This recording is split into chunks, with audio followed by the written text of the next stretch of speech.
கடைசியா ஒரு பேக் இருக்குவே. பாத்தியாடி மிச்சம் ஒரு பேக் இருக்குது. இப்படியே நில்லு.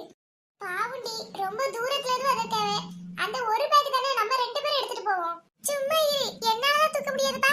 அவியவி பேக் அவியவி தான் தூக்கணும். மக்களே, நீங்க ரெண்டு பேரும் இந்த பேக் தூக்கிட்டு வரீங்களா? ஓகே பெரியப்பா. வாடி டீ போலாம். ஏடி ஒரு நிமிஷம் நில்லு. என்னடி? நீ என்கிட்ட ஒண்ணு சொல்லியா அவர்கிட்ட ஒண்ணு சொல்லியா? அது ஒண்ணு இல்லடி. பெரியவங்களே கேட்கும்போது வேண்டாம்னு சொல்ல முடியுமா? இல்ல ஏதோ ஒண்ணு இருக்கு. எதுக்கு சொல்லு? இந்த பெரியப்பா தான் எல்லா ஃபங்க்ஷனுக்கு வரும்போது நம்ம கிட்ட ரூபா கொடுத்துட்டு போவாரு. போன வாட்டி நம்ம குடும்பத்துல இசை கேட்க சடங்கு நடந்துச்சுல.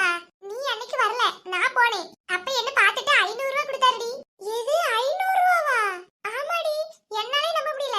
அதை சேர்த்து வச்சுட்டு என்னெல்லாம் வாங்குனேன் தெரியுமா? அதனால தான் இப்ப அவகிட்ட நல்லா இருக்கு. இந்த கல்யாணத்திலே அப்படி இருந்துகிட்ட நாளைக்கு போகுது ஒரு 1000 ரூபாய்ல. Super D. அப்ப நீ சித்திக்கிட்டே நல்லா இரு.